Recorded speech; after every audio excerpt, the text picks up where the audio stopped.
Corre o ano de 1934, inverno bom, muita chuva, muito verde. O sertão está animado e festivo. As vaquejadas se espalham pelas fazendas. As apartações e ajuntamentos são diversos. Quase todo dia a vaqueirama tange o gado para as principais fazendas: Cuiabá, Bastiana, Riacho Largo, Jurema, Brejinho, São Clemente, Lagoa da Onça, Badia, Mandaçaia e outras. Tudo é alegria, tudo é prazer, tudo é felicidade. Todos festejam o inverno. A vaqueirama em seus fogosos cavalos transborda de prazer e vaidade.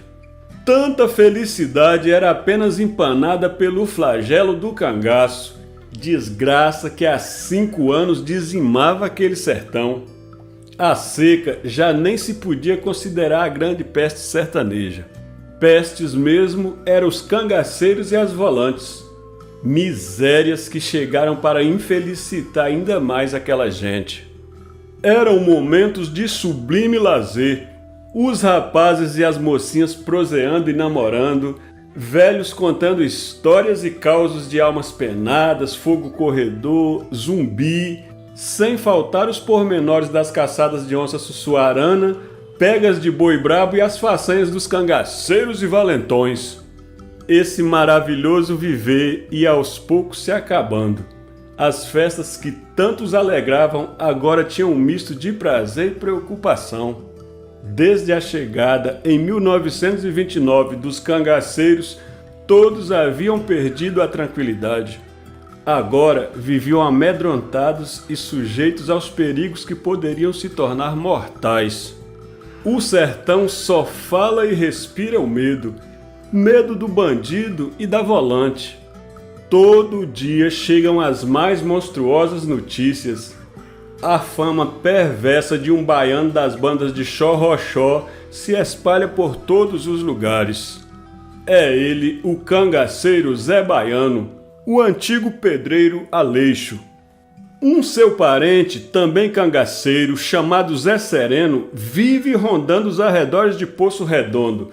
Dizem que o facinoroso está apaixonado por uma das filhas do velho Paulo, vaqueiro de China, no Recurso. Aquelas constantes aparições de Zé Sereno e mais outros que por ali perambulam faz com que os jovens do pequeno povoado iniciem um estreito relacionamento com os bandoleiros. Como não poderia deixar de ser, aumenta ainda mais a admiração e o respeito que todos têm pelos foras da lei. Como é bom e maravilhoso ter fama, dinheiro, mulheres, ser senhor e dono de tudo que bem quiser. Assim a juventude sertaneja imaginava. Levados por essa enganosa ilusão, 2 filhos de Poço Redondo, aliás os primeiros, 2 pobres rapazes, inexperientes e inebriados pelo modismo das armas, uns coitados que nunca haviam manobrado um mosquetão ou um fuzil, tomaram a infeliz decisão de ingressarem no cangaço. O grupo que os receberam não poderia ser outro. Era o de Zé Sereno. Os rapazes, um era Rocha e o outro Nascimento. Nesse mesmo dia, Zé Sereno recebe a visita de seu parente Zé Baiano. O feroz cangaceiro gosta de se intrometer nas decisões do primo e, vendo os 2 novatos, desaprova o ingresso deles no bando, deixando, no entanto, a possibilidade de retorno, desde que os mesmos praticassem algum grave delito. Rocha e Nascimento retornam ao povoado e combinam a morte de Alfredo Rodrigues dos Santos. Sabem que o mesmo toda semana viaja para Propriá e era justamente aquele o dia da viagem. Alfredo é casado com Dona Filomena Marinho dos Santos e pai dos garotos Messias e Agenor. O caipira cuida dos preparativos da viagem. Alguém o chama, reconhece a voz, é Rocha. Vai abrir a porta. O nunca esperado aconteceu. Uma terrível desgraça. É covardemente baleado. Jamais poderia imaginar que aquele rapaz, filho dali mesmo, o menino de Dona Maria das Virgens, fosse capaz de tamanha brutalidade. Mas tudo era verdade. Estava varado pelas balas dos dois rapazes. No meio daquela gente nunca havia acontecido casos dessa natureza, como se fosse num medonho pesadelo se ver baleado pelos moços. Alfredo está caído no chão, grita de dor e espanto, pede socorro, sua esposa e os vizinhos chegam. Estão atônitos e desesperados. Não podiam acreditar ter sido Rocha e Nascimento os causadores daquele ato homicida. O baleado é transportado numa rede até o porto do Curralinho. Dali é levado para Propriar numa canoa, onde é hospitalizado. Mesmo passando por grande sofrimento, Alfredo resiste e consegue se salvar. Rocha e Nascimento acabavam de conseguir o direito de ingressarem no bando. Agora eram homicidas e foragidos da lei. O bando de cangaceiros deixa o coito e segue para o Alto Bonito, aonde teriam um importante trabalho. Os dois iniciantes teriam naquela fazenda o batismo da nova vida que acabavam de abraçar. No Alto Bonito mora a família do falecido Norberto. A viúva Dona Virgem tem sob a sua responsabilidade uma redada de filhos: Pedro, João, Luiz, Nel, Delfina, Sinhá, Francisco, Saló, Áurea, Alvina e Isaura. Tem também uma filha de criação, Molequinha, apelidada de Preta. João, um dos filhos mais velhos, trabalhava na vaqueirice da fazenda Badia. Um outro filho, Pedro, é casado com Zefa, filha do velho Ioiô, e reside na companhia da mãe. Os anos se passam. A possibilidade de ficar solteirona atormenta Preta. Todavia, a enteada tem um secreto amor. É Zé Paulo, um rapaz dali mesmo, moço atirado e metido a faceiro, viciado na rampa de Propriar, zona de Baixo Meretrício.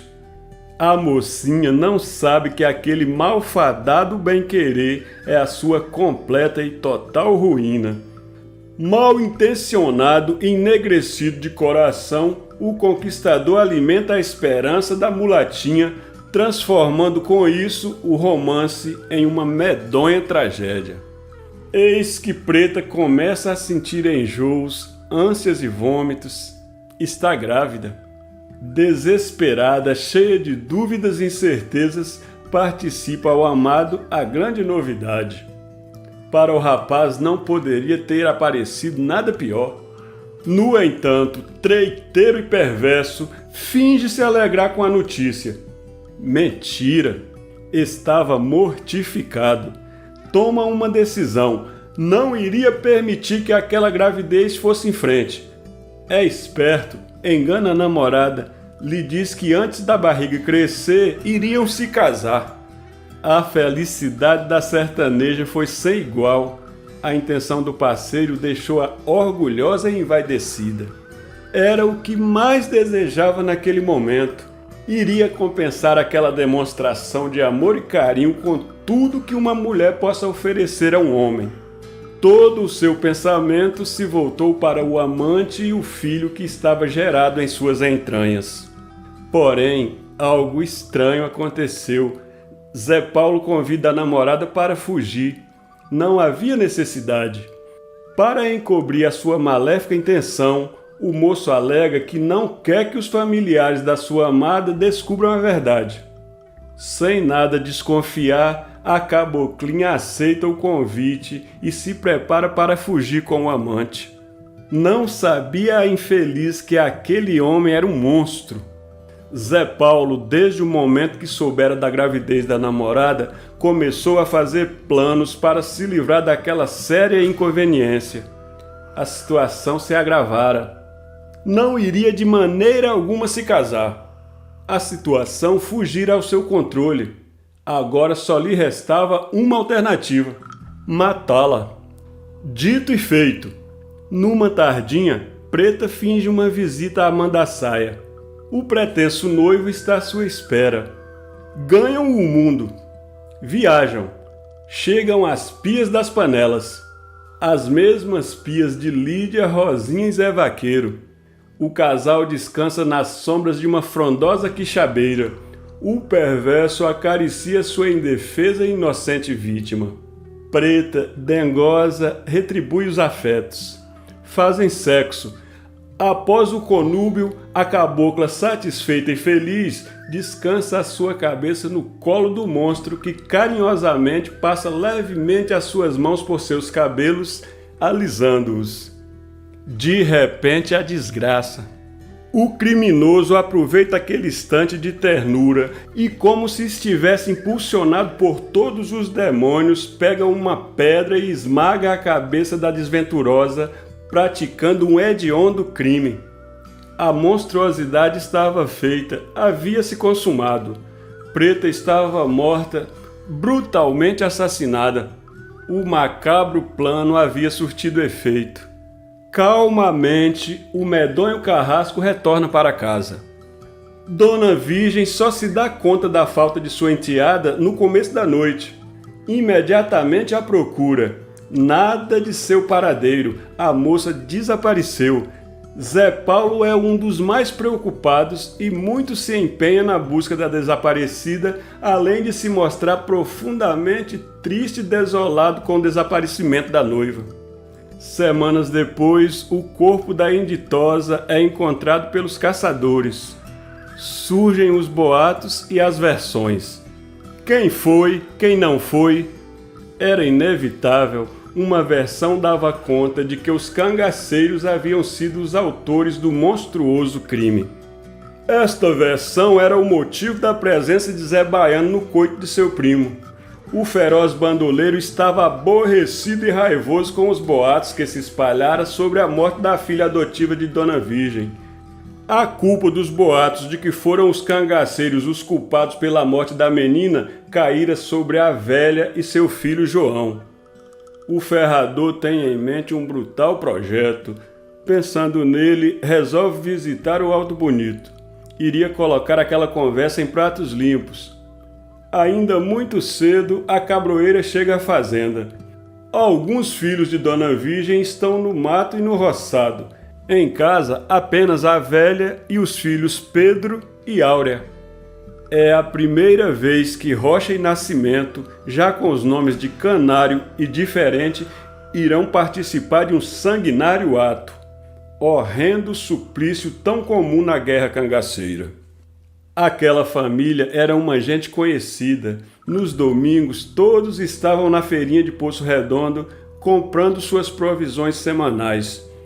Os meninos daquela povoação iriam ter o batismo de fogo de suas novas vidas. O bando se aposta da fazendinha. Zé Baiano, como sempre, toma a iniciativa. Parece que está com o diabo no corpo. Sem muita conversa, ordena que prendam e amarrem a velha Maria das Virgens, a filha Áurea e o filho Pedro. Um fogo é feito, as labaredas sobem, as brasas aparecem. No braseiro é colocado o lendário e horripilante ferro, o ferro de Zé Baiano. A sentença já havia sido ditada. As 3 pessoas que estavam na fazenda seriam ferradas. Brutal instante aquele. O ferro esquentava e ia cada vez mais avermelhando sua cor. As chamas das labaredas, as brasas e a vermelhidão do objeto de suplício apavoram as indefesas vítimas. No rosto de Zé Baiano, um só músculo não se move. Olha para Dona Virgem e diz: "Mulher, agora você vai saber quem matou a sua filha. Cangaceiro não faz nada escondido não. Vou lhe deixar uma marca para nunca mais você andar com mentira. Pelo amor de Deus, não me faça uma coisa dessas. Pelo menos deixa meus filhos em paz", grita desesperada Dona Virgem. Porém, o cangaceiro não se compadece.